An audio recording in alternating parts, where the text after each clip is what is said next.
She told me not to wait up, said the project might run late. But as I sat in my parked car, watching the live feed from the hidden camera in our bedroom, I realized the project wasn't spreadsheets. It was him. My name is Jonathan Pierce. I'm 44 years old, live just outside Atlanta in a neighborhood so quiet you can hear sprinklers before sunrise. I've worked in cybersecurity for nearly 2 decades, long enough to know that people's digital footprints never really lie. It's not a job you brag about at parties, but it pays well, offers flexible hours, and lets me spend time with my family. Or at least it used to. My wife's name is Amanda. She's 42. We met in college. She was studying early childhood education, and I was buried in network protocols and packet sniffers. We were an odd pairing. She was light, unfiltered joy. I was all logic and silence. Somehow it worked. At least I thought it did. We've been married 17 years. Our daughter Lily just turned 14 and is already taller than Amanda. She's brilliant in that abstract, artistic way I'll never understand, always sketching things that seem to come from a place beyond her age. Connor, our youngest, is 11. He's more like me, methodical, a little awkward with people, but loyal to the core. We have a dog named Murphy, a golden retriever with a face that always looks like he's in on some cosmic joke. Our house isn't big, but it's tidy. White siding, navy shutters, a lawn I keep trimmed on Saturdays. We have a swing set in the backyard that the kids have long outgrown but refuse to let go of. It's the kind of place you drive past and think, they probably have it figured out. That illusion used to bring me comfort. Lately, it started to feel like a lie. It began small. It always does. A shrug here, a missed text there. Amanda started getting more distracted. She used to hum when she cooked. Soft little tunes I couldn't place but always recognized. One evening, I realized she hadn't hummed in weeks. The silence was deafening. She used to ask about my day, even though she never really understood my work. I'd try to explain firewall vulnerabilities or authentication protocols, and she'd smile, say, "That sounds smart," then kiss me on the cheek and tell me to wash up for dinner. Now she doesn't ask. She doesn't even pretend. The first time I noticed her phone behavior change, I dismissed it. Everyone's private. Everyone deserves their space. But it gnawed at me. Amanda had never been one to guard her screen like it held state secrets. Now, she tilted it away from me when she typed, locked it with a new passcode, and slept with it under her pillow. One night, while she was in the shower, I walked into our room to grab a hoodie. Her phone lit up on the nightstand with a notification. "Brad. Can't stop thinking about that laugh. You still smiling?" I didn't touch it. I didn't even move. Just stared. Brad. Could be a friend, a cousin, coworker. But it wasn't the message itself that burned. It was the familiarity in the words. The kind of message you send someone whose voice you've memorized. She came out of the bathroom minutes later, towel wrapped, hair damp. I stood there, staring at the hoodie in my hands like it was evidence of something. She kissed me, like, distracted. "You okay?" she asked. I nodded. "Just tired." I wore that hoodie all night. The next day, I did what any man in my profession would do. I stopped lying to myself. I began collecting data. It wasn't revenge. It wasn't even paranoia. It was preservation. Of my dignity, of my children's innocence, of my sanity. I told myself I wasn't jumping to conclusions. I was just testing a hypothesis. I started small. I mirrored her cloud account, something she never paid attention to. I wasn't looking for intimate photos or confessions. I just wanted to see patterns. Where she went, who she texted, how long she stayed silent after I messaged her. It's incredible, the things people reveal in their silences. One night, she said she had a meeting at the school where she volunteered. Said they were planning the spring fundraiser. She left dressed in jeans and a sweater, but with more perfume than usual. Her hair was curled. Not aggressively, but carefully. Intentionally. I opened my laptop, connected to the network, and started watching the activity. Her phone location pinged near a bar on Lenox Road. A place we used to go when we were dating. She stayed there for 2 hours. No movement. Just 2 static location points, enough time for a drink and then some. When she came home, she acted normal. Gave me a kiss. Said the meeting ran long. I asked if they picked a theme for the fundraiser.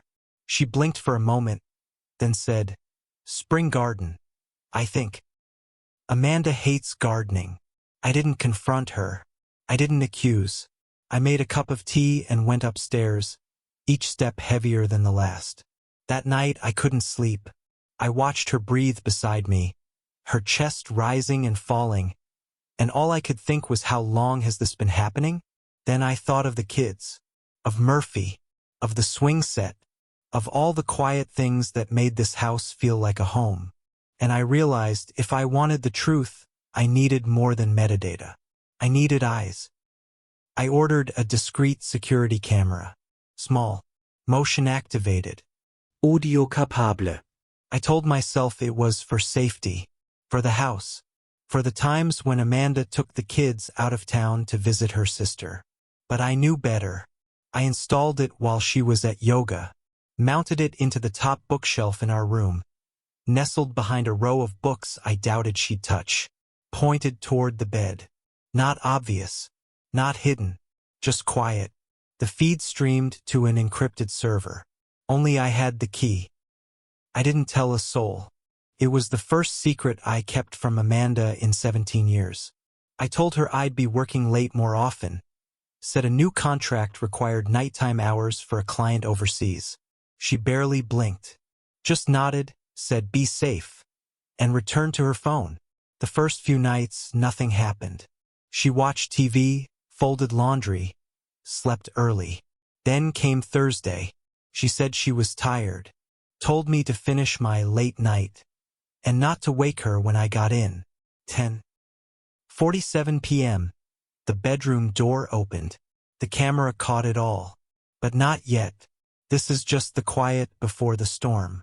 I didn't watch the feed live. It was almost worse than that. I recorded it, let it happen, and then when I was done working, when the emails were sent and the tea had gone cold, I opened my laptop, entered the decryption key, and pressed play. It was 1:04 a.m. The image came into focus with a slight delay, like reality needing a moment to clear its throat before it spoke. The bedroom light was dim, turned to that soft amber setting Amanda liked, the one she said made her skin look warmer. The door opened slowly. She stepped inside. She wasn't alone. He followed her. Tall, clean-shaven, confident in that boyish way that gets mistaken for charm. I didn't know him by name. Not yet. But I saw the way he touched her back as they walked in, light, casual, rehearsed. He'd done it before. They weren't drunk. Their movements were deliberate. Laughs muffled. Shoes kicked off without clumsiness. She whispered something. I couldn't hear it clearly, but his smile told me enough. She didn't resist. Didn't hesitate. She moved like she'd done this a dozen times. My wife. In the room where our children sometimes crawled in during thunderstorms. On the bed where we planned vacations. Watched movies, nursed fevers, and whispered apologies. I paused the video, not because I couldn't watch, but because I couldn't feel. I stared at the screen, my own face reflected faintly in it, and tried to summon rage. Something hot, something alive. But all I found was quiet. Something in me had turned off, or maybe turned inward. Maybe that was the moment I realized. The betrayal wasn't the act, it was the ease, the casualness. The way she tucked her hair behind her ear and kissed him like it meant nothing. Like we meant nothing. I didn't sleep that night. Didn't eat the next day either. I went to work, answered emails, joked with colleagues. They said I looked tired. I said I'd been working too hard. They nodded. That's all people really want. An answer that doesn't make them uncomfortable. That weekend, I cleaned the gutters. Amanda was at yoga. She kissed me before leaving. Soft. Like always. I turned my face slightly so her lips landed on my cheek. She didn't notice. Or if she did, she didn't care. Later that night, I searched her text logs. There he was again. Brad. Short messages, always deleted quickly, but the metadata remained. Timestamps, connection logs, a ghost of a conversation. On Monday, I dropped by the gym during my lunch break. Told Amanda I was heading to a client downtown, which was partially true. I parked near the back and walked in through the side entrance. There was a small cafe connected to the building, one of those modern spots with green smoothies and protein wraps. I sat with a coffee, facing the hallway that led to the private training rooms. Amanda walked by 10 minutes later. She was laughing. Not the polite kind she used when someone told a joke she didn't quite hear. This was deeper, fuller. Brad was beside her. You know how people walk together when they're comfortable? When their pace sinks and their hands brush and neither pulls away. That was them. He wore a gray t-shirt and joggers. She wore leggings and a zip-up. His hand hovered near her lower back. Not touching, but close enough to imply he could. They passed without seeing me. I didn't hide, just sipped my coffee and watched. They disappeared into one of the private rooms. I didn't follow. I didn't need to. That night, Amanda came home with a protein shake in her hand and a fresh glow on her skin. She tossed her keys into the bowl near the door and said, "You should try one of the new classes. It's good for posture." I looked up from the newspaper. "I'll think about it." She nodded, opened the fridge, pulled out strawberries. "You okay?" "Of course." She smiled, closed the fridge, and walked upstairs. I sat alone for a long time, wondering how many lies were built on these mundane exchanges. How many truths we bury in convenience. I didn't confront her. Not yet. But I started watching more closely. Her schedule shifted, subtle at first. Longer gym sessions. Last-minute dinners with coworkers. She became guarded with her phone. Started sleeping with it under her pillow. Charging it in the bathroom when I asked about the habit. "Just easier," she said. "Easier. It always is until it isn't." One night, she left for a team dinner. Said she'd be home by 10. At 9:13, I checked the camera. The room was empty. At 10:04, the door opened. Alone this time. She looked exhausted, but not guilty. Tossed her heels off, walked to the bathroom, and stared at herself in the mirror. I watched her wipe away her makeup, touch the corners of her eyes. She whispered something I couldn't hear. Then she looked straight at the mirror, at her own reflection, and smiled. That smile. That's when I knew this wasn't about Brad. It wasn't even about me. It was about her. About something missing inside her that no amount of family, love, or stability could fix. I was just the placeholder. The safe space she could return to until her appetite for chaos ran dry. 2 days later, I found the receipt, folded into her coat pocket, tucked behind a pack of gum. Hotel Wyndham, room 312. Brad Hutchins. I stared at the name. Hutchins. I searched our tax documents. He was one of our former auditors. A name I'd heard in passing once or twice. That was the moment something inside me broke. Not with noise, but with gravity. Like a star collapsing inward. This wasn't an accident. This wasn't a random fling. This was curated. Chosen. I sat on the edge of the bed, receipt in hand, the room quiet except for Murphy snoring softly near the door. I didn't cry. I didn't rage. I just knew. It was real. It was happening. And it wasn't stopping anytime soon. I didn't react. Not when I saw the receipt. Not when I heard his name. Not when she kissed me that night and said she loved me. Some part of me had shut off, an internal switch, self-protective. I no longer felt the sharp, twisting pain. Only the quiet resolve of a man who'd stopped expecting kindness from someone who used to be home. I became methodical. In war, emotion is a liability.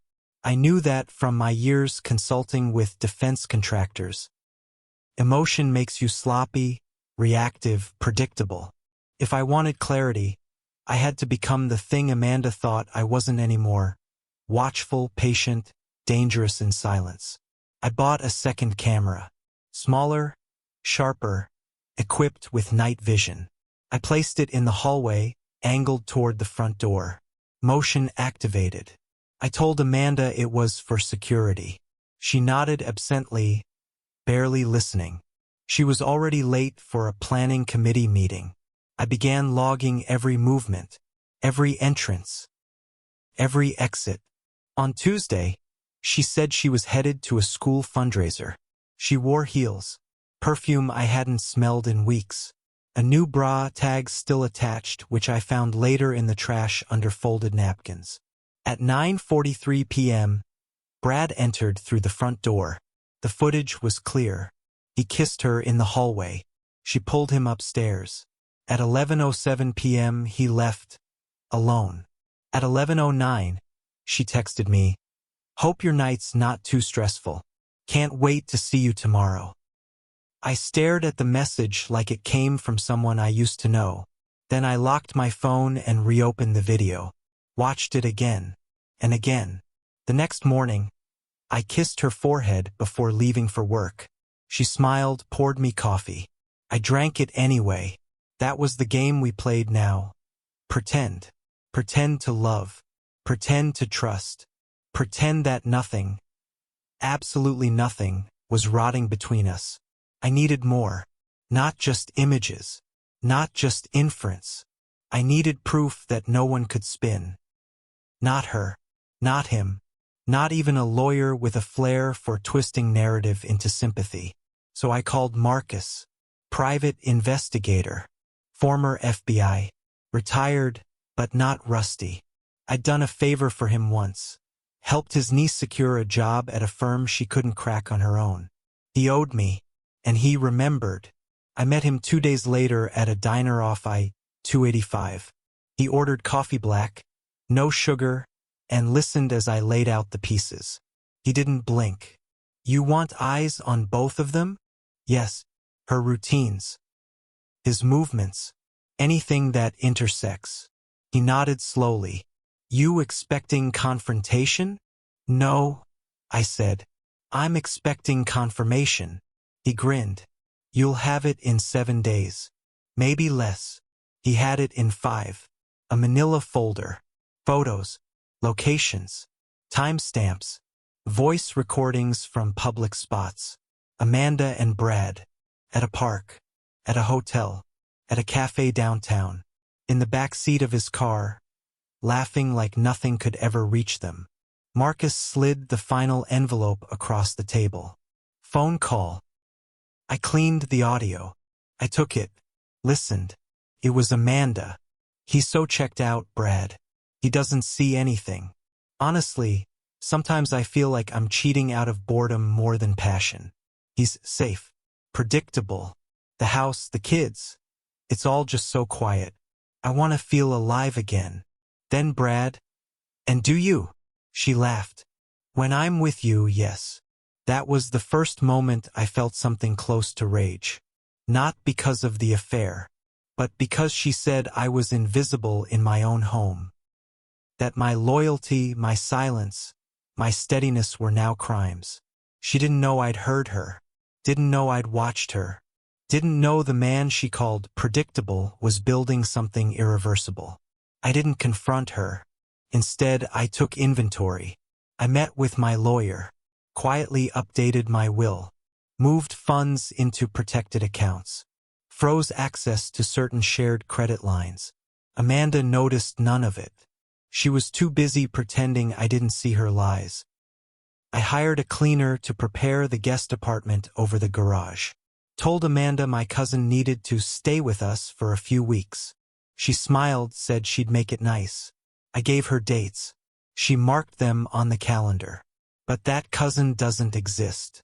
What does exist is a strategy.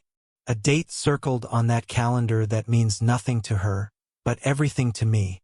The date she'll come home to an empty house, to legal notices, to locked doors, to silence. But not yet. Let her think she's winning. Let her think I'm blind. The reckoning isn't about fury. It's about timing. I chose the date with care. Not her birthday. Not our anniversary. Not even the day I first saw Brad's face in my hallway. I chose March 19th. The day we moved into this house. The day we signed the mortgage, smiled for photos in front of the door, promised each other forever on a lawn that didn't even have grass yet. 17 years ago, we walked through these rooms dreaming of children, of holidays, of long mornings and warm coffee and slow-growing love. She turned that promise into theater. Now I would rewrite the ending. The night before, I stayed late at the office legitimately for once. I slept in the guest apartment over the garage, the one I told her was for my cousin. I left the house untouched. No shouting, no packed bags, no broken dishes, just one small envelope on the kitchen counter. Her name written in my handwriting. Next to it, the keys to her new life. She arrived home at 5:12 p.m. Brad didn't follow this time, at least not immediately. My attorney had scheduled the delivery for 5:15. Right on cue, Amanda's voice rang out from inside the house. I heard it from the guest apartment window. First confusion, then disbelief, then silence. The envelope contained 3 things: divorce papers, served under grounds of infidelity, a list of revoked accesses, joint accounts, home deed protections, car title adjustments, and custody preferences. A handwritten letter. Not dramatic, not cruel, just precise. It began like this: Amanda, I once believed marriage was a quiet shelter from the world. A place where even if the world turned chaotic, you'd have one person who never walked out. You chose differently. She didn't call me. Not that day. She called her sister, then Brad, then her lawyer. I watched from the window as she paced the backyard, phone pressed to her ear, tears streaking her cheeks.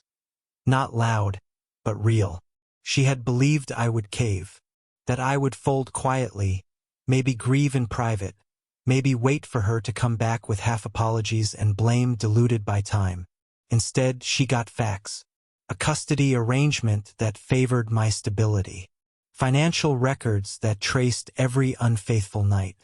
Camera footage neatly time-stamped, ready for court. By midnight, she knocked on the door of the guest apartment. I didn't answer. She knocked again. Jonathan, her voice cracked. Please. Still, I said nothing. She sat outside the door for 23 minutes. Then she left. Over the next week, the fallout escalated. She tried to spin it, claimed we were on a break, that she'd made mistakes but never stopped loving me. I released nothing. No texts. No photos. No footage. I didn't need to. Her shame did the work. The kids asked questions. I gave answers, simple, age-appropriate truths. Mom made choices that broke our family. I made choices to protect it.